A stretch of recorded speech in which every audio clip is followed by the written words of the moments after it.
So it's going to be myself and Luke who are going to be talking to this first session, which is about building effective cross-system governance to manage change.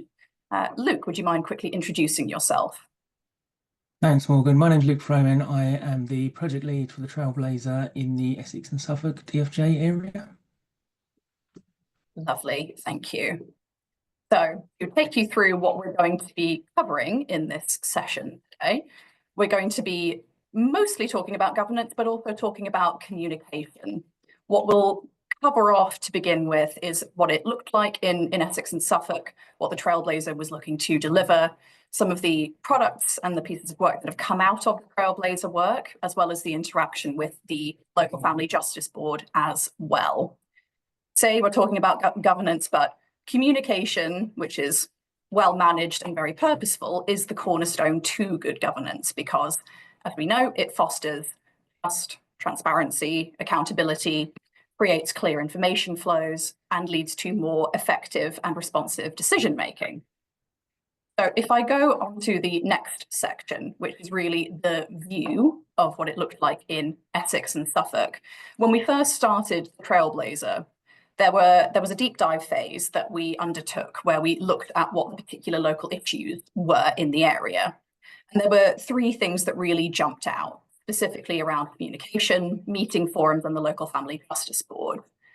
As a quick overview, the communication in the system was, the best way to describe it is fragmented. It was slow between forums, it was duplicated, and it did not enable effective practice. This was creating a lot of tension and distrust between stakeholders. It also meant that the existing forums across the local authorities and CAFCAS didn't always join up the right people at the right time or provide the right information to inform the discussions at the local family justice board. This was particularly important because one of the comments that I continually heard when we were talking to different stakeholders across the area was, we talk all the time, but somehow the information isn't getting to where it needs to get to at the right time.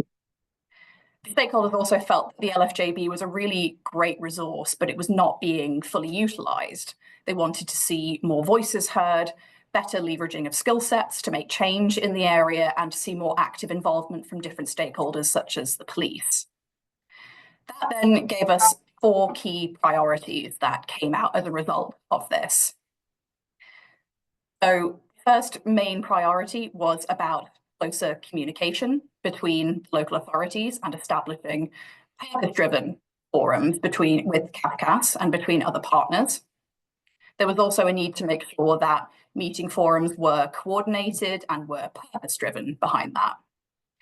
There was a priority to improve system culture, so not just how we work, but the way in which we do the work, and also to try and use all of this to enable the LFJB to become a more informed, actions-based and solutions-focused forum.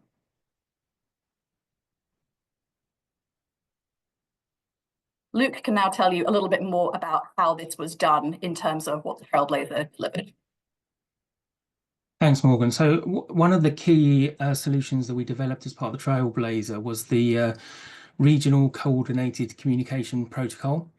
And what we were aiming to do was to map and to streamline the regional forums that we had in place and to strengthen those pathways towards good, effective communication. So the coordinated communication protocol complements our regional data protocol, which was also developed as part of the Trailblazer. And one of the things that it's trying to do is to have a good flow of qualitative information into those multi-agency forums, ultimately the local family justice board, and to again complement the flow of kind of data into those forums, which is supported by the regional data protocol. So the communication protocol seeks to identify themes and issues that affect everyone across the region, across the family justice system and the associated stakeholders, but it also is trying to bring to the fore the experience of those professionals that are working in pre-proceedings and public law on a daily basis. We have introduced forums or strengthened forums where the focus is around exploration of those regional and cross-system issues. We're seeking to promote the importance of those strong relationships between professionals across different parts of the system. We're seeking to promote the importance of that collaborative way of working and that culture of being able to think about and find joint solutions to systemic issues. Some of this work draws on another solution that we developed as part of the Trailblazer, which is our practice principles in public law. So this was a piece of work that brought together the key stakeholders, local authorities, CAFCASS, the court service, solicitors representing parents in public law proceedings, and asked them to think about and to give opportunity for them to kind of communicate really clearly and really transparently the things that they believe they do well that contribute to mitigating drivers of delay, or things that they will do differently moving forward that will kind of support reduced delay and good outcomes for children. So within those principles, the stakeholders had committed to kind of putting energy and resources into identifying drivers of delay and finding those joint solutions and having those collaborative conversations.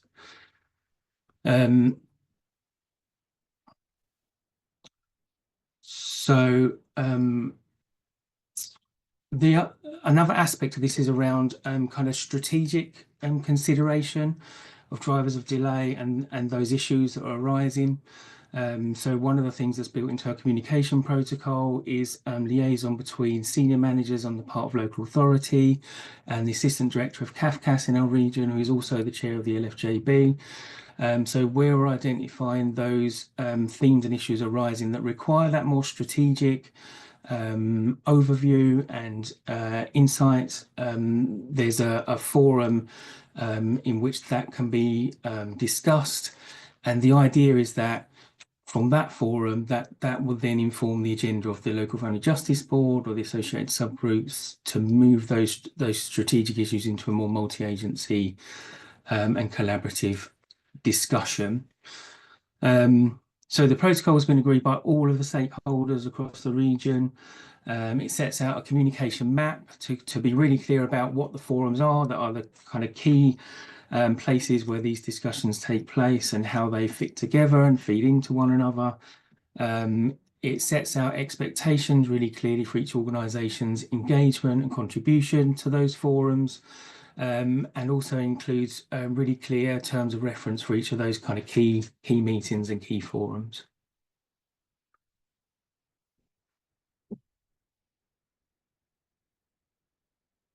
I think, yeah, so what we've got here is a kind of depiction of that overall communication structure. You can see at the top there, we've got everything feeding into the local family justice board. And to a large degree, as Morgan's kind of alluded to at the start of this presentation, a lot of communication is happening across the region and a lot of these forums were in place across the region, but it's about kind of strengthening and having that consistency of communication and that clarity around what's the purpose that we're trying to achieve when we're having these discussions and communications. So one of the key additions you can see at the bottom of the page there is the Regional Service Managers meeting. So this is a meeting that happens every quarter and brings together service managers from the 4 local authorities in our region and from the 2 CAFCASS areas in our region.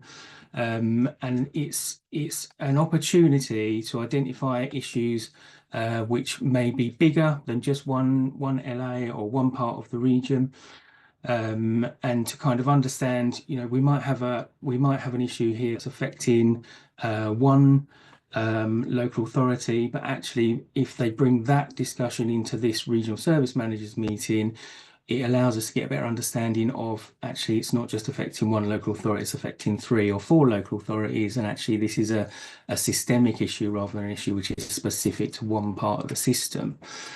What this forum also does is give us an opportunity to identify best practice in the region. So some of those conversations where one stakeholder might be struggling with one aspect of practice, we might find another 2 or 3 stakeholders who are not having so much of a challenge and are dealing with things in a slightly different way. And it's a real good opportunity to kind of share those practice discussions about, well, this is how we address that issue. And actually what we found is that's really effective. So we can, in that way, we can kind of spread that best practice across the system and across the region. So, for example, one of the issues that we had discussed in that forum was around additional assessments, Part 25 applications in proceedings. And what we realised is that in one part of the region, that was less of an issue in terms of contributing to delay. So we were able to kind of unpick why that might be, what's going on in terms of the practice on behalf of CAFCAS professionals in that region and on behalf of local authorities in that region, that means we have a slightly different outcome in terms of additional assessments and delay. Next there, you've got the internal legal meetings mentioned. So these internal legal meetings already were in place on behalf of each local authority. The emphasis in terms of our protocol is really just trying to emphasise the regional situation and regional developments and feed them into those internal legal meetings. So very often they were focused on internal issues, liaison between allocated social work teams and legal teams, for example. But what the expectation now is that the service managers attending that regional service managers meeting feed back onto the agenda of the internal legal meeting, so that those regional issues that have been identified and picked up, or the best practice that's been shared, can then be shared more widely in terms of each local authority organisation, and we can kind of reach their management structure. Those internal legal meetings are chaired by senior managers within each local authority, and then in the main, those senior managers who are chairing that internal legal meeting and picking up on those regional issues will then subsequently meet with in the senior managers meeting with the Assistant Director of CAFCAS. So that's where those more strategic conversations are expected to take place between CAFCAS and local authorities, again, really focused on joint solutions, collaborative working. What can we do together to mitigate drivers of delay that we're picking up on, or challenges that our practitioners are experiencing on a daily basis when they're doing their work with families in pre-proceedings, or when they're going into court for public law cases. Again, a really clear expectation from that senior managers meeting that we then think about, how do these discussions inform the agenda for the local family justice board or the associated subgroups in that forum, so that we can really push these issues, ideas and solutions into that multi-agency forum, so that everybody's aware of what's going on, everybody's aware of what challenges we're facing, what challenges are newly developing, what challenges might be upon us over the horizon, and we're all able to kind of think together in that really collaborative way about what we might need to do to mitigate some of that stuff. Brilliant. Thanks, Luke. Thank you. I will now take us through a little bit of an additional background on sort of one side of this coin is about streamlining communication. The other side is about the governance structures in the area. And what about the most prominent governance structure in the area, the Local Family Justice Board? It won't have gone unnoticed that obviously as a Department for Education programme, how are we going to do Trailblazers in a way that brings the LFJB closer to this change work, and how are these things going to be brought together? There's an awful lot that we know about the way in which good LFJBs function. So you can reference, for example, to the Terms of Reference or the Chair's Guide. But one of the really key things in here is that the Local Family Justice Board is one of the most prominent vehicles for change in an area, for delivering change, but it's also one of the hardest to coordinate. As you can see on the left-hand side there, LFJBs operate very differently in every area, depending on who is chairing it, what the membership is like, what the subgroups are like, which means that their ability to deliver change in an area also varies considerably. It also means that in different areas, multiple forums outside of the LFJB sometimes mean it can be superseded or avoided entirely and not fulfill that particular function in that area. And this really confuses the lines of communication rather than improving them. What we know works is that where LFJBs have subgroups, this is where the most action happens. And this is why it's the most essential for delivering change in an area. It's also, if you have subgroups where you are making a lot of delivery and change happen, it is essential to keep those subgroups linked to the main LFJB, either by having different members of the chairs or the deputy chairs sitting on the main LFJB and coming down to the subgroups as well, or through different cross-cutting ways of making sure that that communication is feeding back and forth and is linked really tightly. It's also absolutely essential, goes without saying, that with the right culture and a co-produced action plan, emphasis on co-produced, all partners who sit on an LFJB can participate in delivering local priorities to make that change happen. So in terms of what this then looked like in Essex and Suffolk from the start of the Trailblazer programme, you can see a little timeline there just to illustrate this for you. So Trailblazers kicked off in January of 2024, and there was a turnaround time in which a new chair of the LFJB was appointed in July while delivery was ongoing. This period of change was after the last LFJB chair had stepped down after 5 years and a new chair came in. Trailblazers had obviously been running for a few months, but another thing popped up at the same time, that the Ministry of Justice were also running a similar change initiative called the 5 Areas of Focus, which some of you may be familiar with. While Trailblazers focuses primarily on reducing delays in family court in public law, 5 Areas of Focus focuses largely on private law. Now, these are in principle separate things, but in practice, there is a real link up between these two areas, because public and private law often are funneling through the same courts, and therefore the demand on the court is putting the same pressure across the public and the private law bases. And it meant that there was a crossover of these pilots and initiatives in a single area. Not the first time that this has happened. Many of you will be familiar with times where this has happened in your own areas. But where there is a plethora of activity and lots of different change initiatives happening in an area, it can often feel like changes are happening to an area rather than being delivered by the area itself. When the new chair came into the LFJB, there was a really strong push to try to bring these things together and to take a bit more of an action-focused approach that the LFJB should be delivering, should be taking more of an oversight and management position over multiple change initiatives. So a few things were done as a result of that. When the new chair came in, there was initially an overhaul of the LFJB cast list. It intended to then make sure that the right people were at that board, to make sure that the right information was being told to the right people. We actively brought together the Trailblazer and the 5 Areas of Focus stakeholders to workshop through delays that were occurring in the area around public and private law. This also meant that they were taking a lot of the work that had already been done under the Trailblazer as rote to inform private law, but also because a lot of the stakeholders were the same people, and duplicating their time wouldn't have been a useful way to go through this. I then used a session in that workshop to develop out an action plan for the LFJB that would align both of the initiatives and therefore meet the national ambitions and priorities of both pilots, as well as setting a clearer agenda for the LFJB subgroups, which were also then set up. So previously, there were no subgroups on the Essex and Suffolk LFJB. So now there are 3. There's the public law subgroup, there's a private law subgroup, and there's also a training and development subgroup, through which actions and ownership have been delegated. And most recently this month, the LFJB ran a PLO relaunch session. As we know, the PLO has been relaunched before this year, to bring the region together for this. So Luke, the big question is, why does this matter? Right.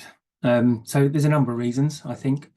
One is that having the right structures in place saves time, improves communication and trust between partners, and enables discussion to be more outcome focused rather than process driven. So we've had some great examples of real solution focused and joint work in the regional service managers meeting that I mentioned. stuff around having a clear process for early notification between local authorities and Cafcass when there's a decision of intention to issue a case. So how can we let Cafcass know that as early as possible to give them time to kind of prepare and avoid delaying the initial parts of proceedings. We've also re-established some of the ongoing communication between Cafcass and individual local authorities, which became disrupted around COVID and hadn't quite got back to where it was pre-COVID. So just kind of bringing everybody together and kind of understanding what that mechanism looks like for a specific local authority in the region, which actually might be different for another local authority, and just thinking about actually how can we make this more consistent, make sure that we all have the same expectations of each other. I think the other issue is around that joint curiosity about the performance data and having a joint understanding about what's happening in the region. Secondly, embedding clear terms of reference, agreeing a clear purpose for those forums, help stakeholders to transparently share and escalate information. So again, going back to this idea of workers on the ground and what they experience when they're kind of managing these types of cases or working with these families or working within the court system, and really being able to say to them, we want to understand what your experience is. We really want to hear your voice, and we will take it away and do something with it and look at it regionally and try to understand if your experience is common among other professionals across the region, and really think together about solutions for that. I think is quite empowering for those workers who are involved in that casework on a daily basis. The other thing is around senior leaders being really clear about their shared responsibility to take these issues forward and bring these issues into those regional forums, into those multi-agency forums for consideration of being addressed in that kind of multi-agency way. We had a recent conversation in one of our LFJB public law subgroups around kind of the use of DOLS, which started off with one local authority in our region kind of thinking about, their own practice in relation to deprivation of liberty orders, and, are we kind of practicing in the right way? Are our thresholds right? Is our thinking right? But bringing that conversation into that public law subgroup enabled other local authorities to kind of reflect on their own practice, and more importantly to that is a kind of agreement to go away and think about our own practice, and then to feed back at a future subgroup to kind of get an understanding of, well, where does our threshold sit, and what do we think about and consider when we're making those applications, and do we have an outlier in the region, or are we all on the same page, and really kind of bring that practice together in a consistent way. Thirdly, a well-informed local family justice board can provide effective oversight, support join up in areas where multiple change initiatives are taking place. So what we aim for is for the LFJB to be an effective forum to promote that joined up action. What can we do now to all contribute to an understanding, and then what can we do to all contribute to a joint solution to those issues that we're identifying? The other really important thing is really supporting that taking on of learning from other parts of the system, or celebrating and sharing the good practice that we see in parts of the system, and having a really open and transparent conversation about, well, what are we doing differently, and what works really well, and why does it work well, and what elements of that practice can be kind of transferred over to other parts of the system, other organisations, stakeholders, professionals, etc. And then lastly, an effective local family justice board where actions driven by subgroups and overseen by the main board can deliver positive, tangible and sustainable change. And really that's just about stakeholders pulling in the same direction, and really overtly pulling in the same direction with a clear vision about what it is we're trying to achieve and what we can all do to contribute to that, to kind of reaching that destination. So I think we're still quite early on in terms of the change process in our region, but I think we wanted to sort of move on and just think about what are the impacts that we started to see through practicing in this way. So one of the things is around strengthened relationships particularly between local authorities and Cafcass, but also the court service, also solicitors representing families and kind of bringing them into that discussion. the legal process is quite an adversarial process, isn't it? But there's lots of opportunities for collaborative working within that process, and really kind of spending time to focus on that together in a really considered way has been really helpful. So we've got some of those new forums that are really absolutely focused on that collaborative way of working, the regional service managers meeting, reinstating some of those meetings between CAFCASS and local authorities. We're able to have transparent discussions about the differences in local authorities' experience, for example, in working with CAFCASS. How do social workers going into public law proceedings feel about how they're received by CAFCASS professionals? Is that consistent across the region? Are there differences? Why might that be? We've had opportunities to share best practice and look at the positives and outcomes from close joint working between local authorities and CAFCASS, again, in particular. And we've got agreed communication arrangements. Again, going back to, for example, the point where a local authority decides to escalate a case and to issue proceedings, real clarity around, well, how do we make CAFCASS aware of that at the earliest opportunity? What information is it appropriate to share? What information is it helpful to share? And how do we kind of start everybody off on the right foot? Moving on, information and data is shared and considered at a regional level. So we've already kind of started to see not only the sharing of information, not only the sharing of data, but kind of actions come out of that, tangible actions that that stakeholders have signed up to and have committed to kind of putting energy into. So looking at differences in duration, for example, of public law proceedings. So we've got a number of local authorities. We're all reporting into the same court in our region, but actually we can see differences in durations of cases between the different local authorities. So kind of thinking about why that might be, what the differences in practice looks like, what do certain local authorities do that help them to kind of run smoothly through public law proceedings, and how can those elements of those practices be transferred across other local authorities. We've also got audit activity being identified in LFJB forums to support a deeper understanding of those delays for children. So that idea of having consistent data is really good, and reporting that data into that multi-agency forum, but actually committing to that activity that helps us to get behind those numbers and understand what's the story that those numbers are telling us, and therefore what does that mean for our practice as a region. We've had regional training events. You mentioned, Morgan, the PLO relaunch. We've also had learning events between specific local authorities and children's guardians. We've been able to talk at learning events on behalf of the Trailblazer between CAFCASS and IROs across the region. We've got training events coming up looking at some of the new ways of working that's been developed as part of the Trailblazer in the beginning of April. We've got another conference coming up open to all professionals across the region at the end of April. So again, really looking at celebrating the practice that we know goes on and is really good in our region, and also thinking about the new ways of working that we're seeking to embed, and really sharing that widely across the region. I mean, how the work carried out under the Trailblazer impacts outcomes for children will ultimately depend on the choices of every professional in the region moving forward in the longer term.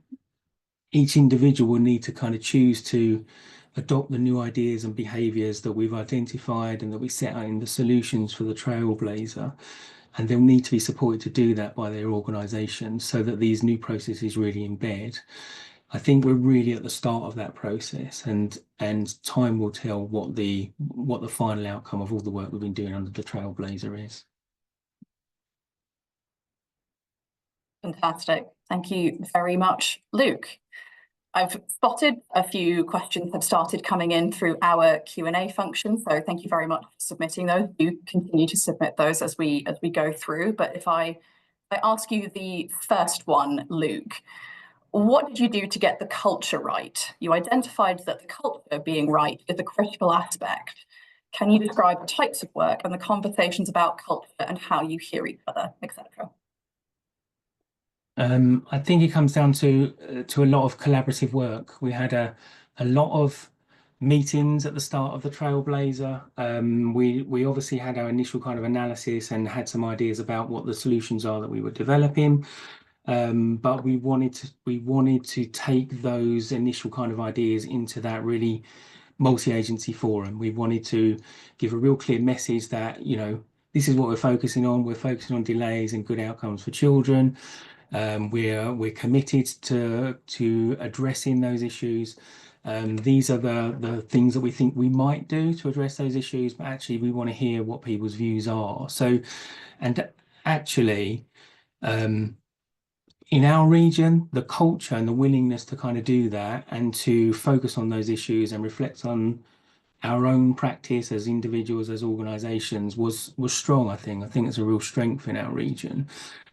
But I think sometimes those good intentions are undermined by all of the other things that we are kind of beholden to on a daily basis. That issue around kind of time, resources. So with the Trailblazer and having somebody in a position who can spend the time away from all of that background noise to really focus and really kind of think about those ideas and lead those conversations, give people a voice, but also encourage challenge within that, constructive challenge very transparently, and do that in a safe way.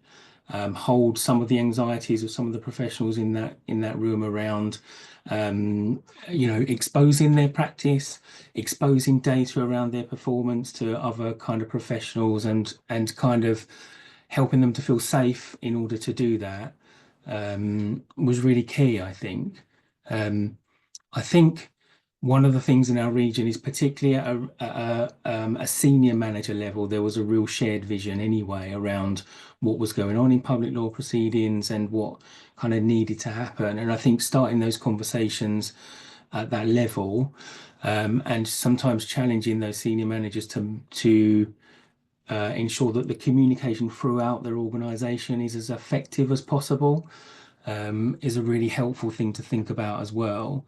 Sometimes what we find is, there can be a really clear vision, but actually how does that translate through the organisation and to individual workers, and kind of thinking about how we transmit those messages, keeping them as simple as possible, and transmitting them consistently over time and things like that is really helpful in terms of setting that culture as well. Brilliant. Next question, which is a bit more technical, around what is the administrative and logistical support for the LFJB?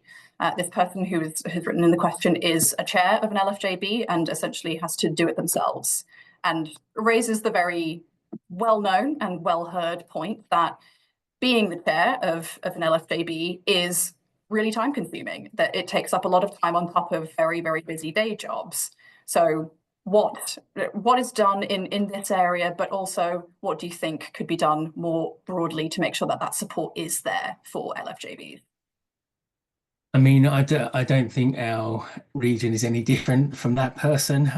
The LFJB chair, as I say, is the assistant director of CAFCASS, and CAFCASS, that administrative resource to support the LFJB itself comes from CAFCASS. We do have a head of service in one of our local authorities who, for example, takes the leading chair in the public law subgroup. And that local authority uses their own administrative resources to manage that meeting as well. So some of that resource and that is kind of spread out in that way.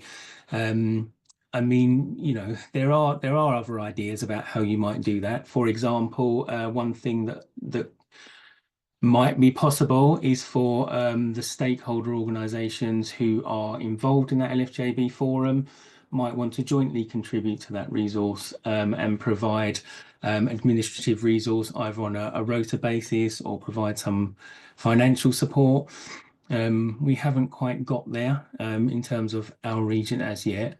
What I would say is in terms of some of the work that we've done, particularly around the data protocol, we have had commitment from local authorities to provide some of the analysis and some of the administrative work around that on a kind of rota basis. So we've got 4 local authorities in our region, and we are doing data collections on a quarterly basis. So effectively, each local authority once a year has signed up to kind of collating the data and providing some of that analysis and sharing it more widely across the system, and kind of taking in turns in that way. So there are some options there, but I guess it comes back to that kind of collaborative work, really, doesn't it? And are those resources available in other parts of the system, and can they be freed up, and can that be done in a real clear and coordinated way? Because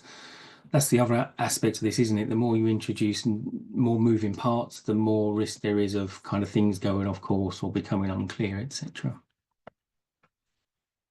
Absolutely, which I feel was a kind of key thing for this area, was around trying to get a handle on where all the different moving parts of the system were and why information wasn't getting to the right place at the right time.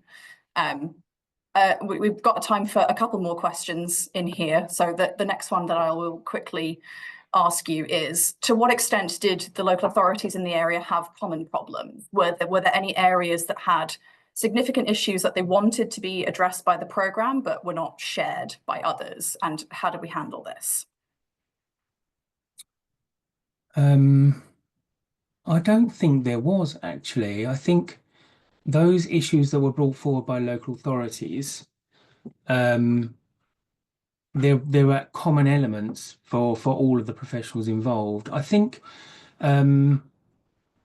as I kind of said earlier on in the discussion, there were also elements where a local authority or part of the Cafcass service would bring together an issue into those collaborative discussions, but somebody else, another stakeholder, another local authority, another part of the Cafcass service was able to say, actually, this is what we've been doing to address that.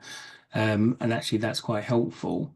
So I think, yeah, there were issues which were affecting more one side of the service than the other. And really, it's about just trying to understand, well, what's the difference in practice that might contribute to that difference? And then thinking about what can we do in terms of our own resources, structure, decision-making processes that mean we can bring some of those elements of good practice over into our part of the system to hopefully have a positive impact. And I think for one final question, can you say a little bit more about the function and the training, the function and work of the training and development subgroup of the LFJB? I would really like to be able to, but that is one element that we are really in the initial stages of. So the private law subgroup, the public law subgroup, we're kind of there, we're off and running. We've got the key people involved, and we're having those meetings and those discussions. The training and development subgroup, we're not quite there yet. So I'd mentioned before about the fact that we've got terms of reference for the key meetings in our overall protocol, and that is the one forum where under the protocol it's got a to be confirmed for the terms of reference for that one. So I think the vision around that group is that, you know, as the issues are kind of identified in those other areas, and fed into those more strategic discussions, where we kind of identify a training element or a training gap, those issues will be fed into that training subgroup for kind of consideration of, well, actually, in this particular local authority, they do have really good training that kind of meets that need, and therefore, how can we kind of share that across the piece? Other issues that we've kind of considered being picked up in that forum are issues around well-being in terms of professionals who are working in the courts and public law proceedings, and looking at how we are supporting and meeting those needs of practitioners who can go into those forums that can be quite challenging.